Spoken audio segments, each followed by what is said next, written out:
A few weeks ago, I did a 3.5-hour live stream for a Python programming tutorial about image stacking, how to create really cool image effects out of a sequence of images using only code. Now, I think this information is interesting. However, not a lot of people tuned in for it. I guess that tells me my audience doesn't really care to learn about coding, and that's fair. However, the effect that I was creating, what few viewers I had were really interested in it. Now, I touched on it a little bit, how to do this without code, but I didn't really dig into it. So now I'm actually going to do a video where there's no code involved, only software, much of which is free, that you can use to create these really cool effects. So if you don't know what I'm talking about, strap in and I'm going to give you a backstory. So we're going to start here on Instagram with Xavier Bou, B-O-U. I apologize if I got that wrong. I am terrible with names. Anyways, I've been following Xavier for some time now. Really love the work. Let's take a look at some of his images. These bird trills in the sky. Now, he calls this ornithography or ornithography, whatever. That's a word that he made up for his work. That's really cool stuff. All right. I really like it. Good looking stuff here. Now, he takes this by creating a stack of images from a murmuration or murmuration. A murmuration is a natural phenomenon where thousands or millions of birds fly together in a close formation, creating intricate and ever-changing patterns in the sky. You've probably seen this in person. If not, I guarantee you've definitely seen this on a TV show, in a movie, or just random videos on social media. Now, there's another lady who's been blown up lately with her work, Kathryn Cooper. And this is some of her work right here. Okay. Cool stuff. And this is her Insta here. And we'll leave links in the description to give credit. Now, I've been experimenting on my own with this stuff. Let me pull up really quickly some frames I shot at the local beach of seagulls flying. Not quite as interesting. All right. I guess some of it's kind of interesting. Definitely very hard to predict what birds are going to do. I can tell you that different types of birds are going to fly differently. It can be tricky. There's been many times where I've seen fields of a murmuration of birds flying, and I was like, man, that's really cool. And I see it more than once, and I finally get back to that field with my camera, set up, spend all day there, and I don't get anything. So it's definitely a little more work than just pointing the camera at the sky and going home and doing some post-production, which we're going to talk about the details in a little bit. Definitely time of day, being at the right place at the right time. These animals aren't going to be on a schedule, so you got to be there at the right time of day, or probably even the right time of year. So I've collected a series of my own stacks and animated stacks, which we're going to talk about also. None of which I think look quite as good as what I'm showing you right now. Now, here's some animated ones that I've done.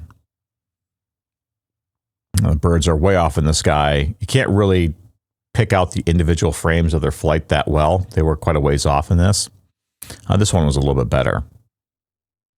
But you get an idea of this project and what I've been working on. I personally think it's been a lot of fun. So I want to cover the techniques that I've discovered in this video. So this kind of stems from an old technique from the Victorian era called chronophotography. That's where they capture a number of images, capturing the phase of movements on humans and animals. And I think this was originally done for scientific research reasons, then later morphed into art. Now, you've seen the results of this in other forms, I guarantee it, in the form of star circles or star trails. This is done by photographers doing time-lapse long exposure photography. They point the camera towards the North Star, set an intervalometer, and let the camera fire all night. Go home, take all the images, and use some software that I'm going to demonstrate to stack the images and create this effect. Usually what photographers are going for is not just the trails as the stars rotate around the North Star. They're going for an interesting foreground. All right, this is a nice foreground. This is a nice foreground. I did some star trails earlier this year, but my foreground sucked. Not worth looking at. So very nice foregrounds. How do you do this? So a common technique for like star trails or any kind of stacking is to use like Photoshop or Affinity Photo. Now I use personally Affinity Photo. What I'm going to do here is give you some examples. So I'm going to go to New Stack. I'll start with Affinity Photo, then I'll jump over to Photoshop just so you can see the workflow in both programs. So let's actually do a StarStaX. So I'm going to click Add. And here I have a star sequence. So I'm going to grab, I don't know, let's say enough frames to really give a good demonstration here. All right, I don't know how many this is. It's a bunch. We'll go for it. Hit Add. I click OK. Give it a moment. Give it a moment. Not sure how many I selected, to be honest. So there's a couple ways you could do this. If you're using stacking, what you can do is these programs, both Affinity and Photoshop, usually default to median. We want to go to maximum. And there's two modes I'm going to be using to demonstrate, maximum and minimum. Now, if I go to minimum, you see it's all dark, right? If I go to maximum, it's bright. What maximum does, it blends in the highest value pixels, so the brightest pixels. So if you think about color in its RGB format, the numbered format, 0 to 255. 255 being the brightest, 0 being the darkest. Maximum being the brightest, right? And minimum would be the darkest. So in the case of stars, I select maximum. That's the effect. And later when I show you birds, we're going to do minimum because the birds against the white sky, you would want to use the inverse, the minimum, because you're going for the darkest pixels. So this is one way to do it, okay? Another way they might do it is I'm going to ungroup this. Now we have all the images as individual layers, is blending modes. So people will commonly use lighten and very similar effect. So this is actually one that I shot over summer out in the Eastern Sierras. As you can see, I don't have much of a foreground, except a little bit of a mountainscape right here in the bottom right corner. But other than that, it wasn't a really cool foreground. Cool. So that's how you do it in star trails in Affinity Photo. And don't worry, I will cover the Photoshop next. So what we want to do next is, let me show you some videos actually I have. Let me pull up my playlist. Let me grab the right one. All right, so I went out to a nearby marsh and I recorded these birds flying around over the highway. Okay, nothing too fancy. I've been mostly working through the workflow, so I haven't really captured anything that's truly compelling, anything that's worth selling prints for. But this will help us explain what's going on. Okay, so I captured video. All right, now I just said for the star trails that a photographer would usually do a time lapse. Now, I don't know how these other two people are capturing their footage, but I'm going to guess that they're using videos and not a time lapse or doing bursts. Here's why.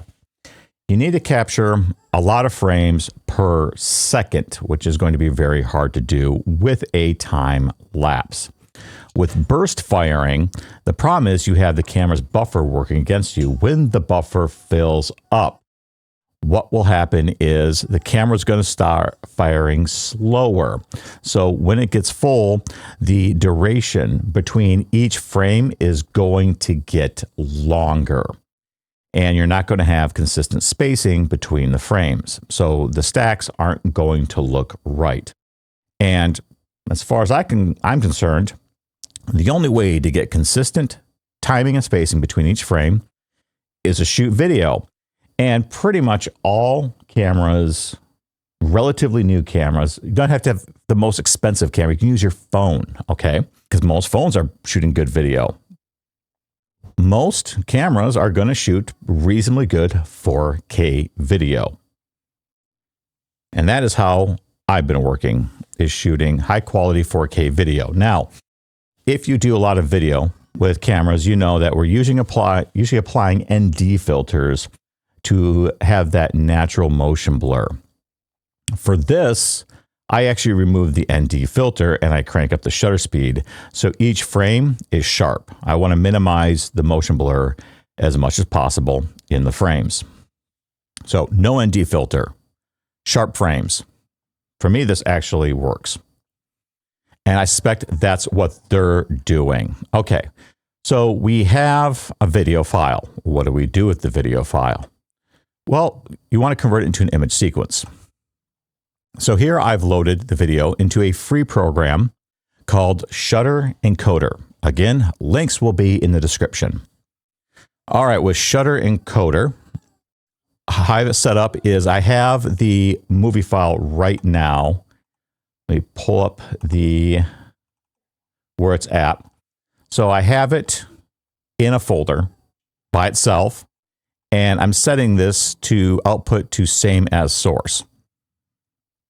Now with choose function, I'm going to go down and I'm going to select image.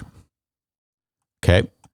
Now you can select wherever you want for the format. I'm going to leave it at PNG for this example. Now I'm sure some people will want to hem and haw and gripe in the comments. Why didn't you use TIFF? Why didn't you use that? Why didn't you do this? This is for demonstration purposes. Use whatever format you like. I don't really care.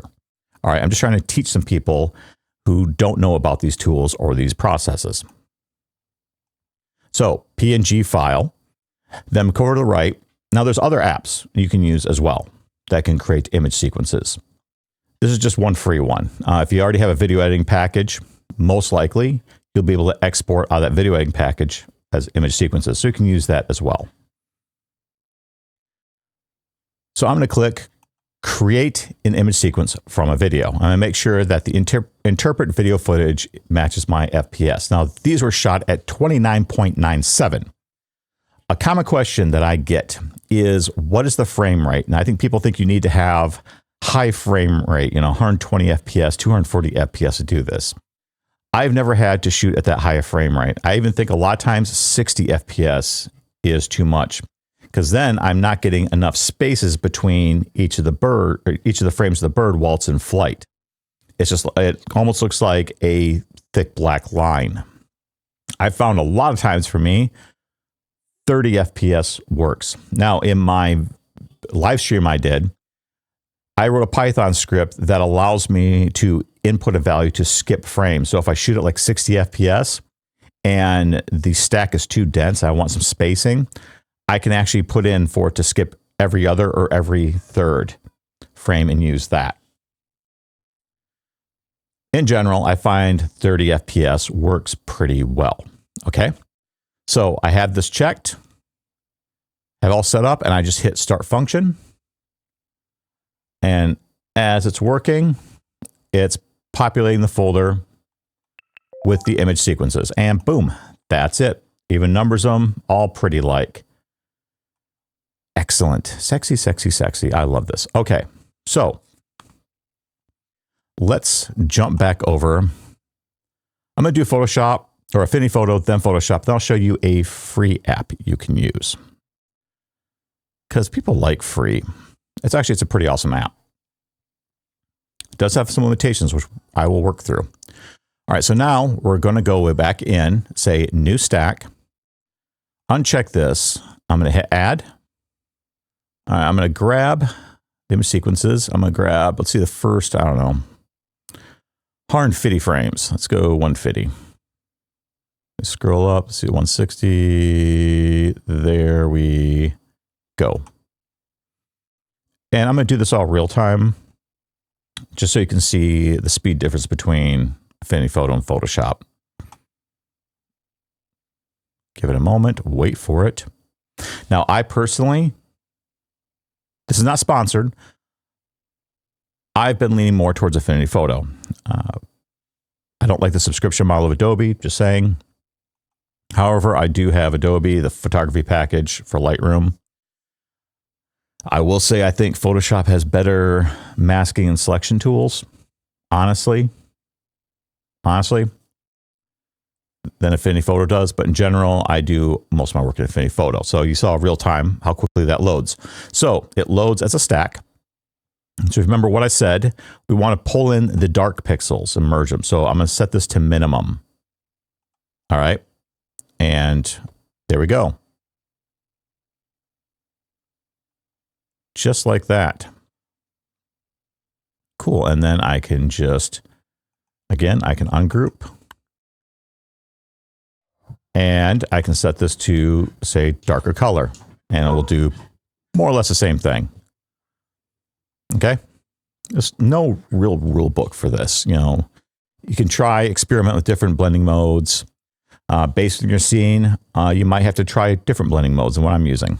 Now, what you might notice down here is you have a lot of blending of there's a road down here at the bottom frame. So the traffic, the roads, the cars are creating a weird effect. What I would do is I would merge all this down to one frame, one image, one layer, then bring in a single image from the original sequence, and then just composite, mask out the birds on top, and then just have the traffic, the normal cars, without the blurring effect, the stacking effect in the foreground at the bottom of the frame. So there might be some post-production you have to do to clean this up. So that's how you can do this in Affinity Photo. All right, let's close this out. Wait for it to go down. All right, let's jump over to Photoshop, which most of you probably are familiar with. So Photoshop, we go down to scripts, load files into stack.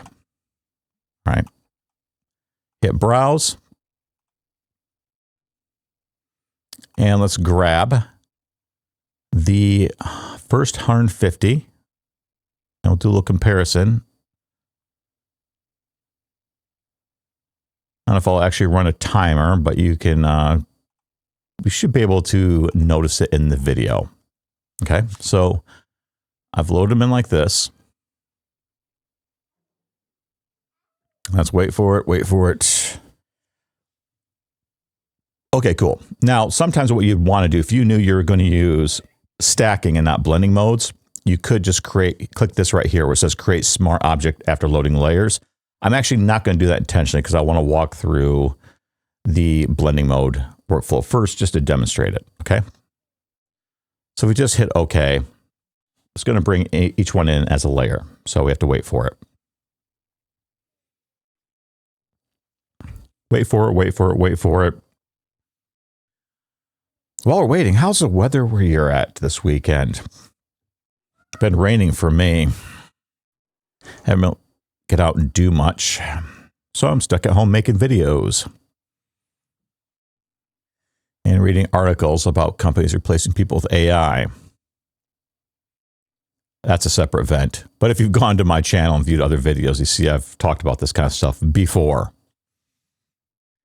This is your first time here, I talk about random stuff. Like my next video will probably be a video game stream. Who knows? I don't do Photoshop tutorials hardly ever. I do random stuff.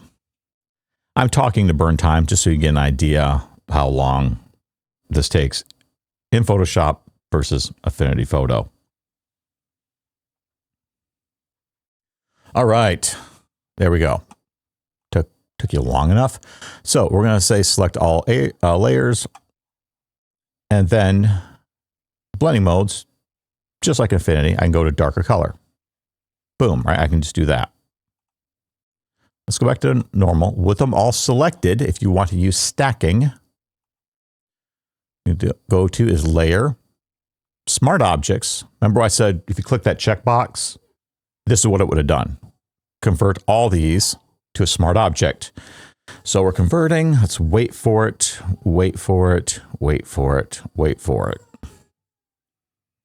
Dum-da-dum-dum, dum-da-dum-dum.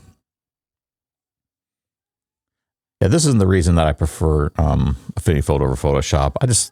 I always root for the underdog. It's good software. I love just paying one time. It does a lot of stuff right by my standards.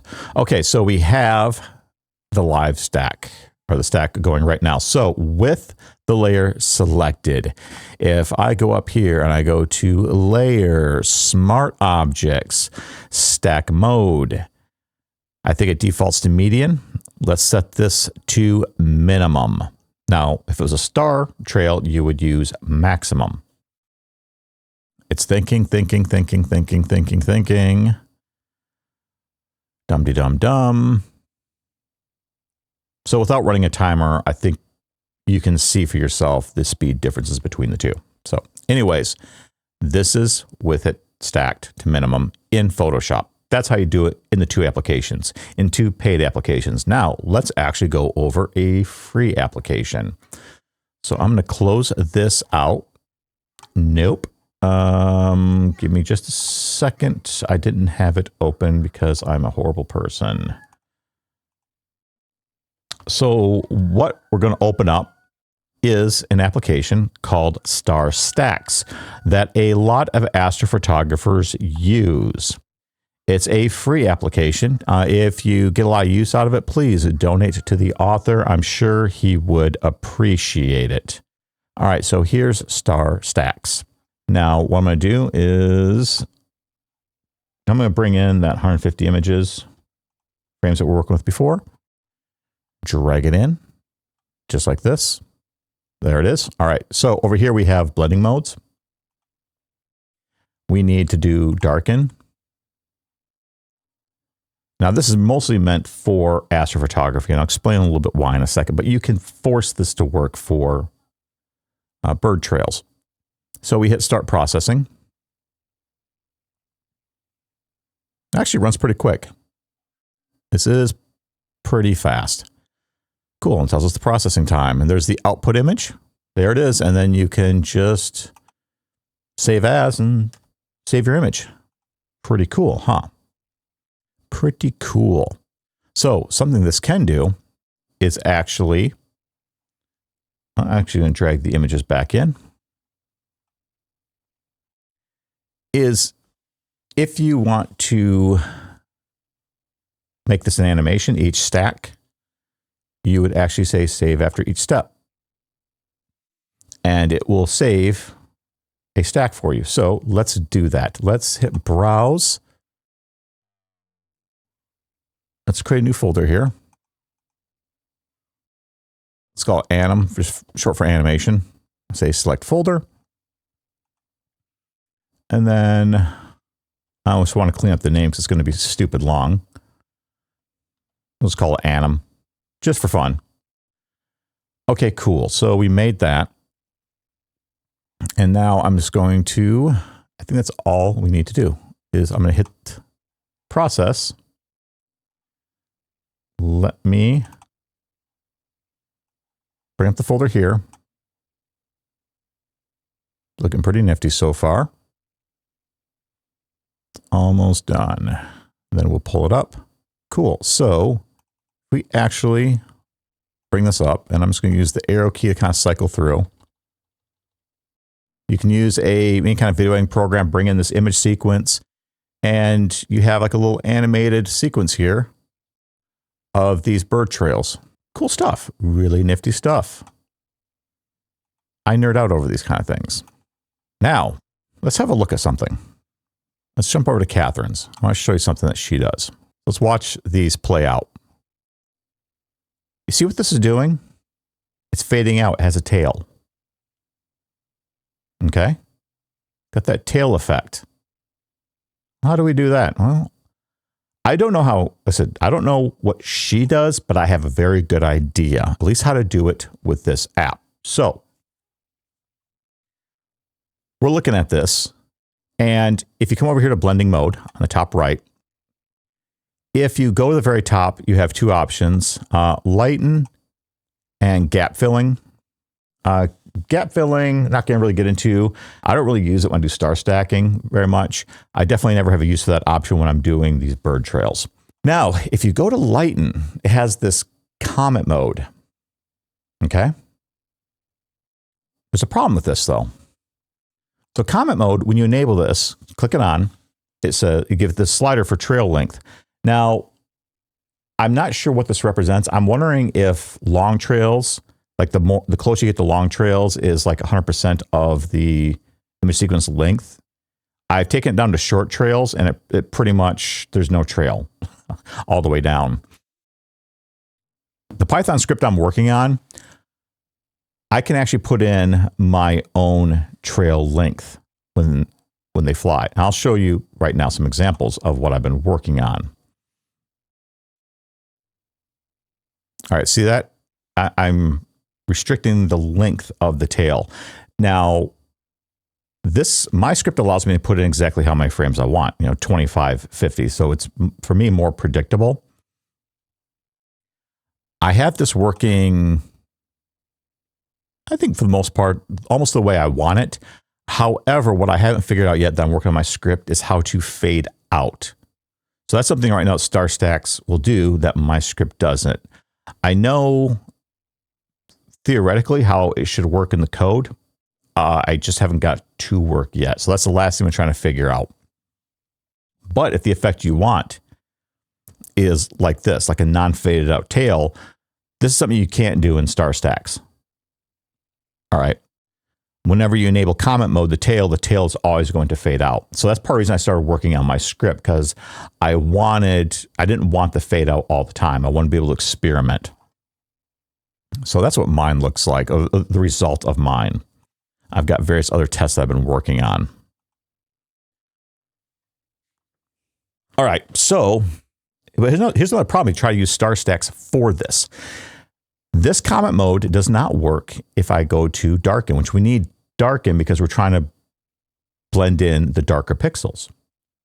Because he's made this specifically for astrophotography. So if you say lighten, and let's process this. Let's run through this. I'm going to let this go with the anim folder. I'm going to go ahead and just delete all the files we rendered out. And then I'm going to hit process. And if you look at the screen, like nothing's really coming through. You might see something. If you're following along at home, you got some of your own footage, you're experimenting, you might notice some artifacts, little white artifacts where the birds should be. I'll be able to pull up here in a second. Okay. I'll try to show you. If I can just zoom in now. Oh, right there. I can if I go in close enough, you kind of can see it right there. All right. So anyways, this isn't working. Well, there's a way to make it work, and that's what I'm going to show you right now. So what do we know? What do we know for an absolute fact here? I'm going to just clear images and then just minimize this. We can only use comet mode for pixels that are going to be bright that we want to blend in, but the birds are not bright.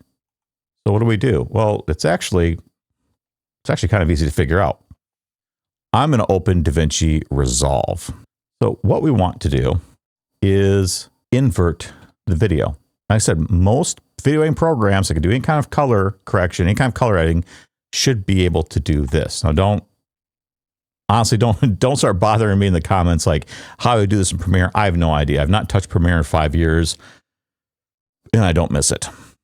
So I'm just going to show you how to do it in Resolve. So I just dropped in the video clip that I want to invert. Let's add it to the timeline. Okay. Then I'm going to go into the color tab.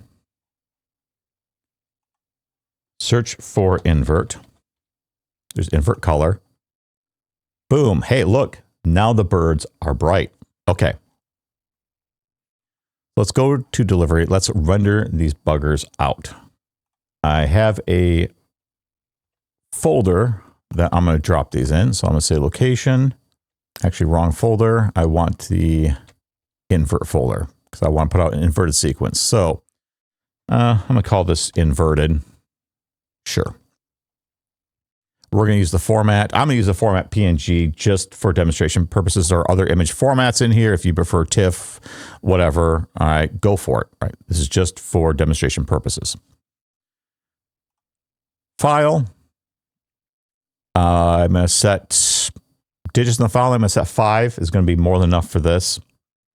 Now make sure if you want to start your image sequence at 1, check on this option right here. Each clip starts at frame 1. I think this should do it. I'm going to hit render all. Yep, that should do it. Actually, one thing I want to do is I like to have a token between. So I forgot to do, see it's inverted and goes right to the number. I don't want that. So I'm actually going to shift delete, nuke this. And I'm going to close this out. I'm going to say inverted underscore. I always prefer to have like hyphen or underscore before the digits. Personal preference. All right, now I'm going to say render all. And right now it's rendering out a PNG sequence fully inverted. Let me bring this over.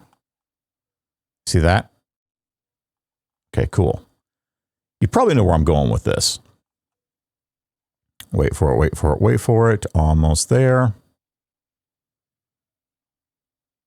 Cool. Okay, so I'm going to minimize Resolve, go back into StarStaX, select all of these inverted images, drop them in, just like so. Okay, so we have lighten, we have comment mode enabled. I'm going to bring down the trail length a little bit. It's kind of a guessing game, the way they've built this slider. It's a little bit of a guessing game, like how long your trail's actually going to be. Okay, with all of that, it's still going to put out to the anim folder. Actually, I made a folder just for this called comment. So I'm going to drop it. Actually, I need to browse to it. This is for the comment effect. Select folder. Let's process it. I'm not sure if I'm liking the results just by looking at what's going on here. I might have to make the trail longer. Yeah, I think I need to make the trail longer. Let's actually do that. I'm going to cancel this. All right. I'm also going to simplify the name, comment, give it longer trails. Okay, bring the slider back up to half where it was. Let's reprocess it. There we go. Now we're getting the effect a little bit better. And now they should be fading out. See that? You see how it's fading out there? Cool. So we'll let this cook for a moment. And then you probably know what the next step is going to be. I'm actually doing the whole sequence. I forgot. I actually rendered out that whole sequence of video from Resolve. So now we're actually doing the full bird sequence, which is like 570 frames. So at least you get to see the performance on this. How fast it works. I do admit StarStaX probably runs quicker than my Python script does. This is a good program. Once you figure out how to kind of work around the limitations where it's only built for, mainly for astrophotographers. Yeah, I do like the fade out effect. Yeah, I computationally know how I should be going about this. In the code.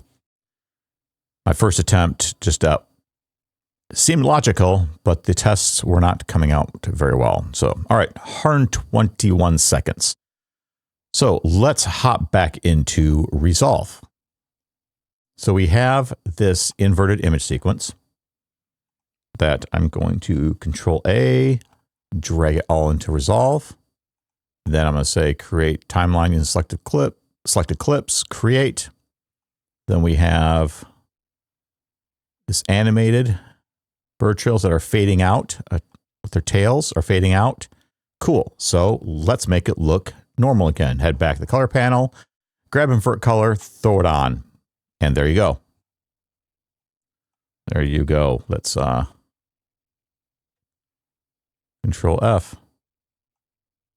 Let's kind of scrub through this. There it is. And then you could render this back out and post it in social media and get all the internet points and likes. That is how I suspect she probably did it, with Resolve, Premiere, whatever. Invert the footage, run it through StarStaX, create the comment effect, bring it back into your video editor, re-invert the footage. That's it. It's at least the approach that I took. So again, I don't know any of these individuals personally, but that's how I suspect that they were doing it. Yeah, so this is, once you have the footage, like once you figure out the pipeline, the workflow, I think I can iterate pretty quickly and look at my examples. I'll look at single image stacks to see like, how does it look, right? Let's check out this video. The biggest challenge, as I mentioned, is being in the right place at the right time. Yeah, I think she's definitely using like the StarStaX comment effect on this. Being at the right place at the right time, the right lighting, the right type of birds are going to fly together. I once saw, it looked like a bunch of sparrows near a barn. They were flying around like crazy. And I was like, oh man, that's going to be great, right? So I grabbed my camera gear, went out there, set it up, captured a bunch of footage, brought it back, processed it, and it was just a big mess because they weren't flying together. They were on their own flight patterns. So that's why I realized, okay, you need a species of bird that's going to fly together. And that's what you're working towards. So, but yeah, a lot of this is really beautiful. I really love this kind of effect.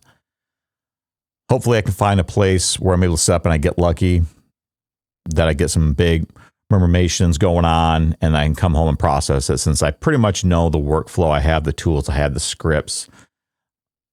I just need to capture the birds. But I want to share with you all a little educational video on how you can do it and the tools that you need and approaches and how you can work around the limitations of some of the tools. I will make sure that links for all this is in the description.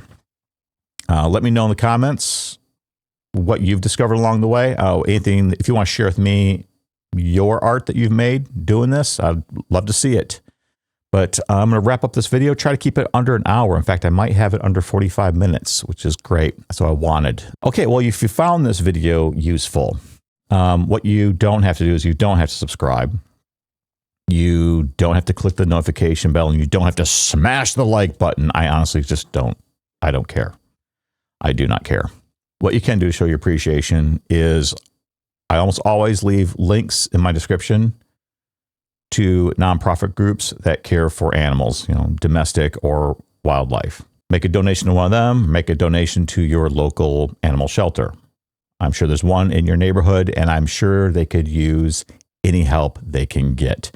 I would personally appreciate that a lot more than someone smashing the notification bell or smashing the subscribe button or any of that nonsense I'm supposed to tell people to do if they like this channel.